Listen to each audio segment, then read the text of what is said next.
Bab 1916. Panggillah leluhur kalian. 1. Mile melirik pemuda yang masih mengomel di dalam ruangan, matanya perlahan menjadi dingin. Pemuda ini sudah sangat sakit, tubuhnya sudah busuk sampai ke intinya. Jika bukan karena Ladia yang menjaganya, dia pasti sudah mati. Saat ini, Ladia yang berada di samping ingin mengatakan sesuatu tetapi tidak jadi. Daoi tersenyum dan berkata, "Apakah kamu ingin kami menyelamatkan kakakmu?" Ladia sedikit mengangguk, "Aku tidak berani." Daoi menoleh dan menatap Mile. Mile tersenyum dan berkata, "Setelah menyelamatkannya, dia juga tidak akan memperlakukanmu dengan baik." Ladia menoleh dan menatap ke dalam rumah, berkata dengan lembut, "Tetapi aku ingin dia tetap hidup." Mile berkata, "Kami dapat menyelamatkannya." Ladia tiba-tiba menatap Mile, selanjutnya, dia langsung berlutut di hadapan Mile, berkata dengan suara gemetar, "Peri." Mile membantu Ladia berdiri, tersenyum dan berkata, "Tetapi ada satu syarat." Ladia segera berkata, "Aku akan menyetujui apapun."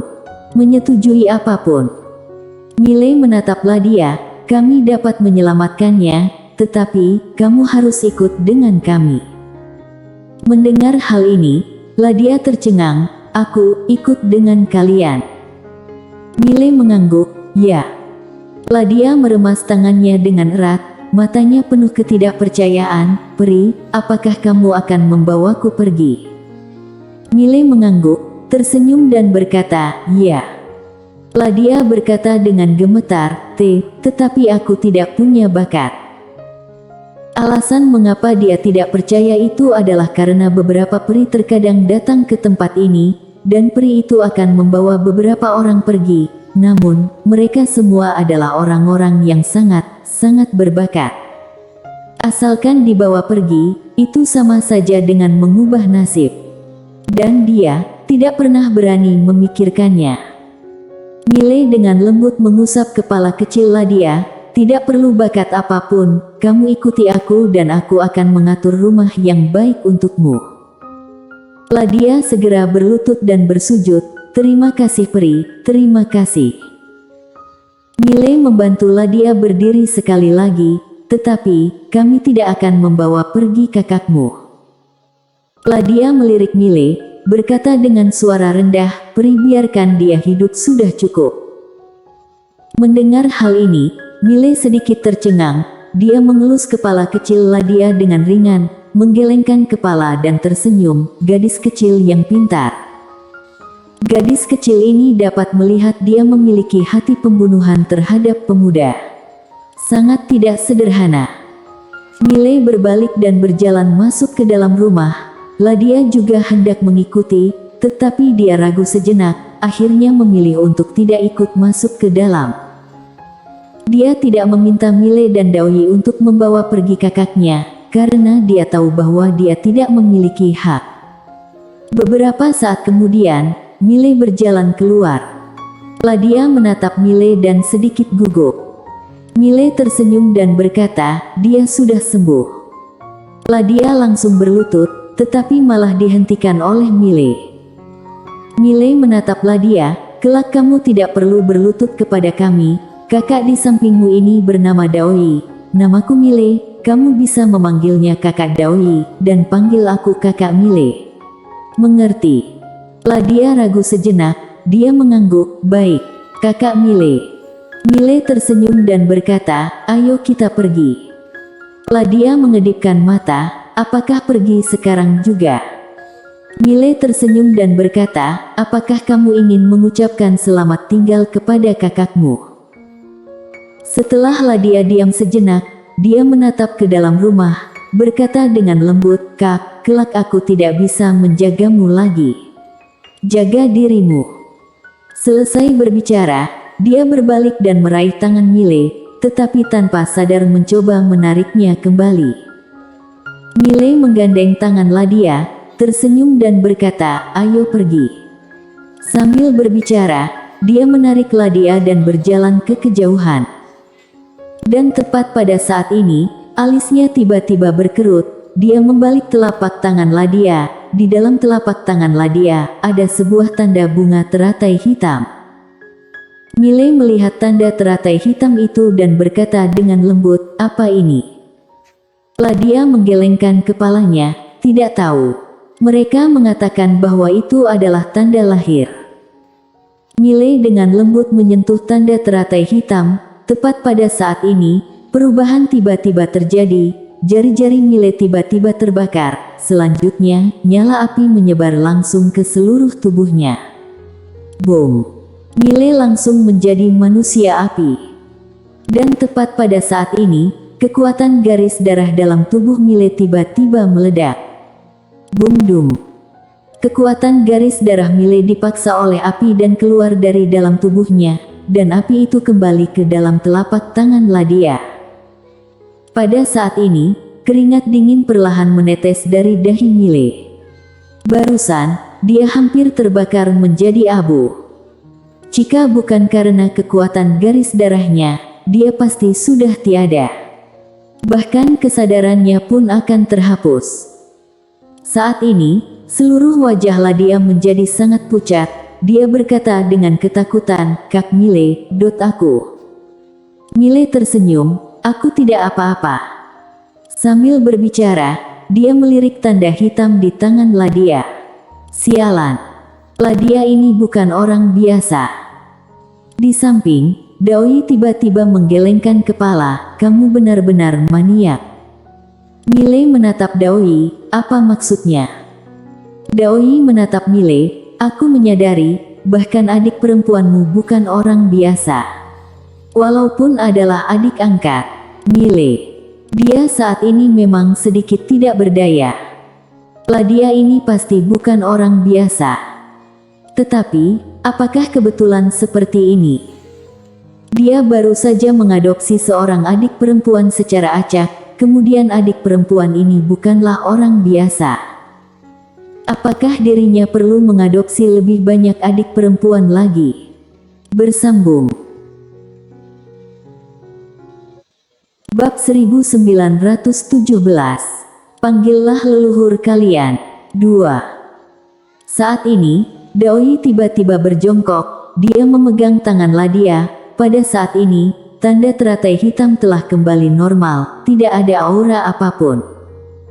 Ladia berkata dengan serius, "Ini tidak sederhana." Miley mengangguk.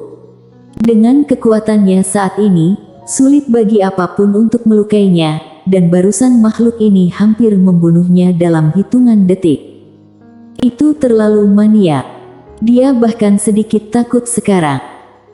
Daoi berkata dengan serius, "Apa yang akan kamu lakukan sekarang?" Miley tersenyum dan berkata, "Apalagi yang bisa aku lakukan? Tentu saja aku akan membawanya. Saat ada kesempatan bertemu Lydia, biarkan Lydia melihatnya. Ladia pasti memiliki latar belakang yang tidak sederhana." Daoi berpikir sejenak dan mengangguk, "Hanya bisa begitu." Saat ini, Ladia tiba-tiba berkata dengan lembut, "Kakak Miley, apakah kamu masih bersedia menginginkanku?" Miley tertawa terbahak-bahak, "Tentu saja. Mungkin kelak kamu bisa melindungiku." Ladia mengedipkan mata dan sedikit tidak mengerti. Miley tersenyum dan berkata, "Ayo kita pergi." Sambil berbicara, dia berjalan ke sisi lain Ladia dan memegang tangan kiri Ladia. Dia tidak berani memegang tangan kanan Ladia lagi, dia masih sedikit takut dengan nyala api itu. Sekelompok orang pergi meninggalkan halaman. Dalam perjalanan, Ladia terus memperkenalkan kota bintang kuno ini kepada Miley dan Daoi. Di dalam kota bintang kuno ini, ada juga beberapa kekuatan. Salah satunya adalah gerbang langit. Ini merupakan kekuatan terkuat di dalam bintang-bintang kuno. Menurut kata-kata Ladia, gerbang langit ini memiliki banyak orang yang bisa terbang. Namun, ketika paviliun perang dan small cave mengatur tempat bertarung di sini, semua kekuatan ini dengan cepat pindah keluar. Jelas, mereka takut terlibat. Harus diketahui, jika master seperti itu bertarung, tanpa bantuan sekte yang kuat untuk melindungi mereka, seluruh kota bintang kuno akan hancur. Dan orang-orang biasa di kota itu jelas tidak mengetahui hal ini, misalnya Ladia. Dia bahkan tidak tahu apa arti pertarungan itu sampai sekarang. Tepat pada saat ini, Ravindra tiba-tiba muncul di depan mereka bertiga. Mile tersenyum dan berkata, apakah kamu sudah mengetahui siapa yang diutus oleh Small Cave kali ini? Ravindra menggelengkan kepala, tidak, sangat misterius. Mile mengerutkan kening, apakah ada monster jenius di Small Cave mereka? Yang sangat terkenal. Ravindra berkata dengan serius, ada beberapa, tetapi mereka jauh lebih rendah dari Tusel. Aku khawatir masalah ini tidak sesederhana itu. Mile berkata, bagaimana dengan paviliun perang? Apakah mereka sudah tiba? Ravindra mengangguk, sudah. Mereka ada di sebelah utara sana sekarang. Mile bertanya lagi, bagaimana dengan Small Cave? Ravindra berkata dengan serius, juga sudah sampai di selatan. Namun, kita tidak bisa mendekat. Mile melihat ke selatan, tersenyum dan berkata, sepertinya orang yang diutus Small Cave untuk bertarung dengan Tusel kali ini tidak sederhana. Ravindra mengangguk, paviliun perang berada dalam posisi yang agak buruk sekarang, karena Small Cave tahu bahwa mereka akan mengutus Tusi, tetapi mereka tidak tahu orang seperti apa yang akan diutus oleh Small Cave. Mile tiba-tiba bertanya, berapa banyak orang Small Cave yang datang kali ini? Ravindra berkata, sekitar puluhan orang. Di antaranya ada 3 orang suci tingkat tinggi. 3 orang suci tingkat tinggi. Mile tersenyum, jauh di dalam matanya, seberkas jiwa pembunuhan melintas. Haha. Tepat pada saat ini, sebuah tawa keras tiba-tiba bergema dari langit.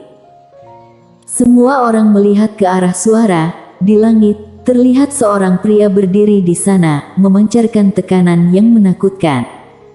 Tusel.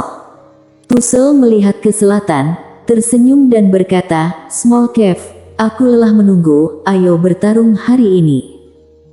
Di samping Mile, Ravindra tersenyum dan berkata, Tusel ini benar-benar pemarah. Mile menoleh ke arah selatan. Apakah Small Cave akan menerima pertarungan? Ravindra berkata dengan serius, dipanggil dengan sombong seperti ini, seharusnya akan menerima pertarungan. Tepat pada saat ini, seorang tetua tiba-tiba muncul di seberang Tusel. Tetua melirik Tusel dan berkata dengan nada rendah, sudah disepakati bertarung besok, maka akan bertarung besok.